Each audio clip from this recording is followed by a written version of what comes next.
How do you pick a residence style is often, a huge selling point of universities. I think a lot of students, moving away from home for the first time, going to uni or college, they really look forward to living on campus and being in a dorm.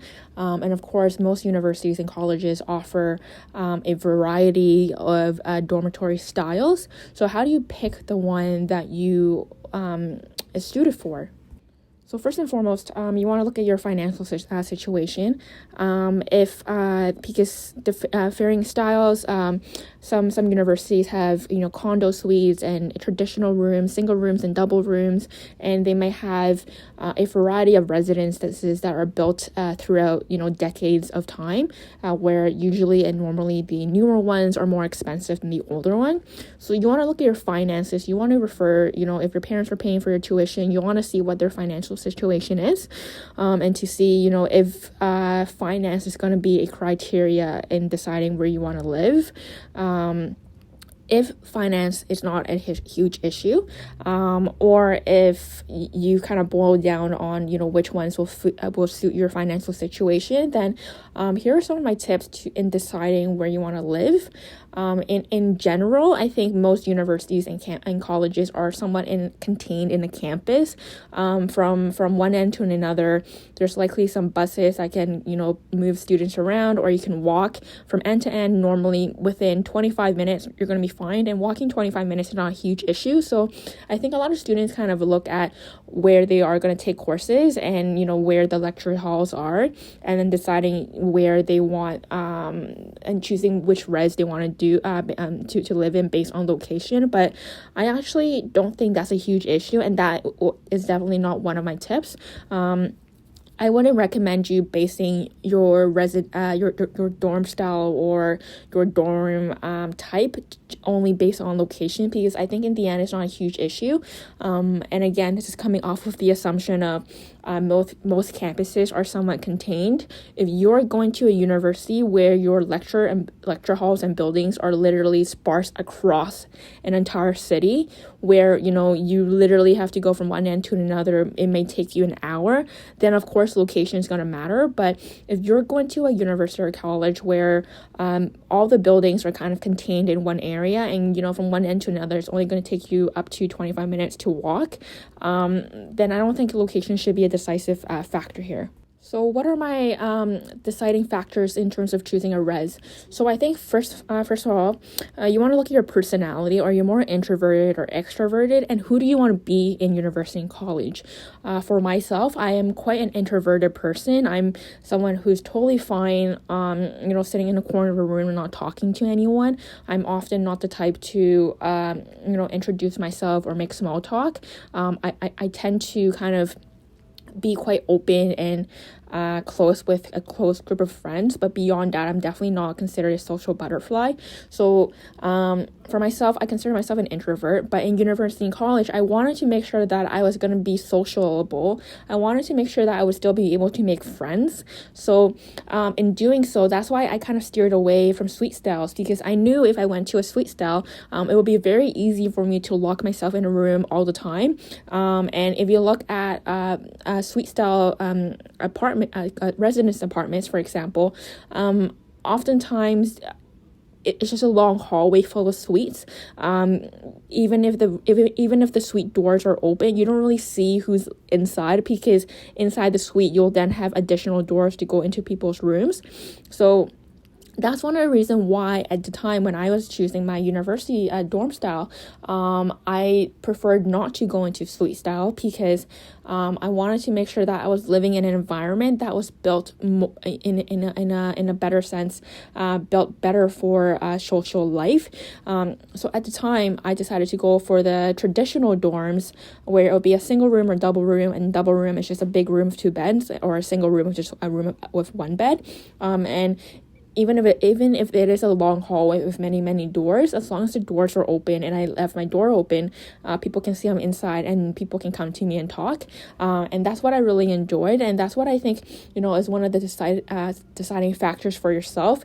If you're a more introverted person and you don't care of having a social life, or you rather to live a more quiet and peaceful life and not have anyone come to bother you, then you may want to consider a suite style, because you can just lock yourself in a room or be in a traditional dorm and go for a single room.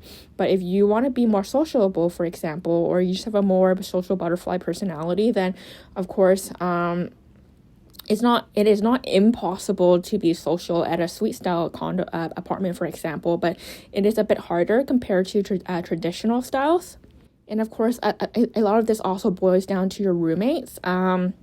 Some students prefer to choose their roommate when they go into university.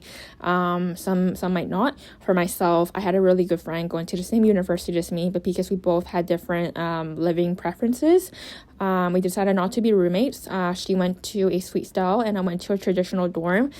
And when I picked a traditional dorm, I had the choice of going into a single room or double room. And again, because I knew I was more of a social, I wasn't a social butterfly, I was more introverted.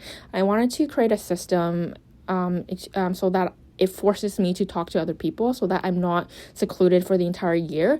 So at the time, I decided to go for a double room, and since I decided that I didn't want to live with my close friend, I opted for the residents to pick a roommate for me, and this process includes filling out a survey of some sort about your personalities, your living habits, who you really are, and they did a really good job of finding me a roommate. We hit it off really well, and a lot of people on my floor were also in the same boat. They kind of trusted the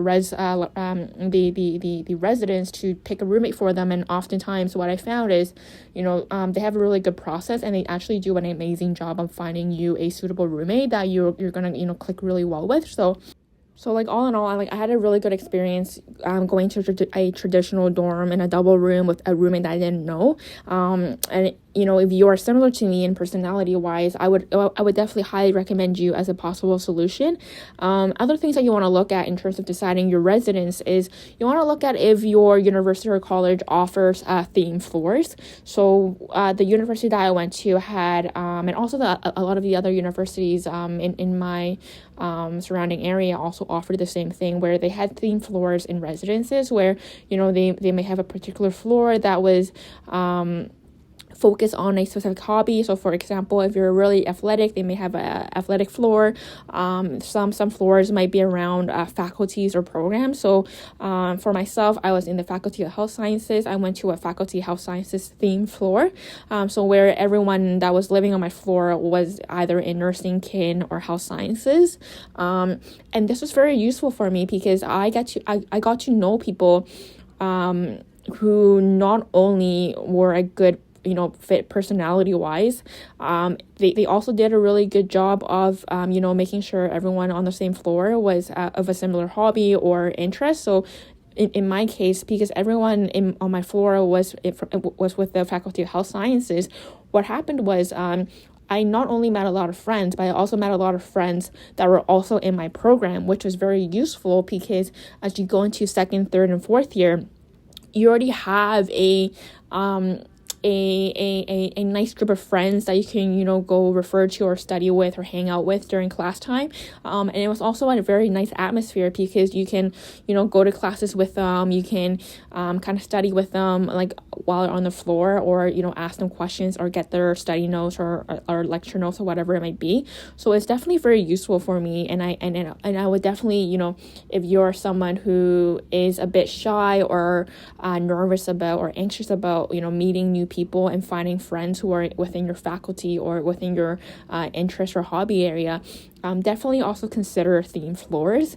Of course, there are definitely going to be people who do really well with generic floors, and oftentimes what you'll find is a lot of the students living on res is going to come from the three main faculties, sciences, social sciences, and arts.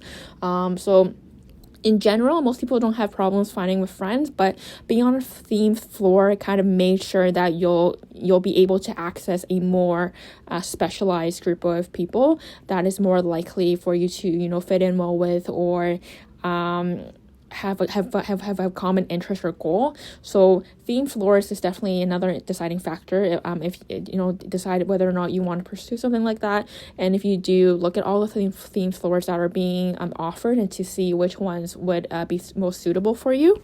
And the last thing that I would say is a deciding factor is that, and this is an optional deciding factor, is you want to see if you have any living preferences. So if you're going to an older university or college that's very like Harry Potter-esque, just know that the residences that are built on campus is also likely equally as old.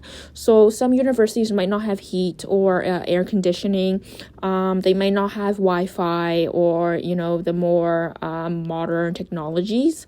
If that is a huge issue to you, like if you really want Wi-Fi on campus or in your res, or if you really, you run really hot and you want AC, then these are things you also need to look at in terms of, what are the specs that your residence is going to offer you, and decide if it's going to be a limiting factor or if you'll need to, come with your own furniture or appliances to make sure you have a comfortable living style.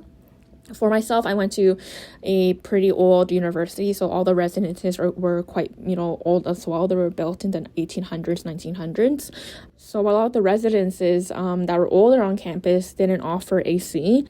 And for myself, I didn't think this was going to be a huge issue for me, given that you're only on campus between September to April. And I was going to go to a city that was already cooler in climate. So it wasn't a huge issue for me. But, if you're going to a sunny state for university and the university you're picking is quite old and there's no AC, then this might be a limiting factor for you. Of course, you can always buy a fan and put it in your room, but to some people this may be an issue. So you definitely want to consider that. And also, if you're someone who is not comfortable living going to a communal bathroom or showering in a communal shower stalls, then these are also things you need to consider in terms of when you pick your own res style. If you want your own bathrooms, if you want your own kitchenettes, these are things that only particular styles of residences can offer. So you definitely should look at if you have any living preferences and see and add that to your criteria list as well.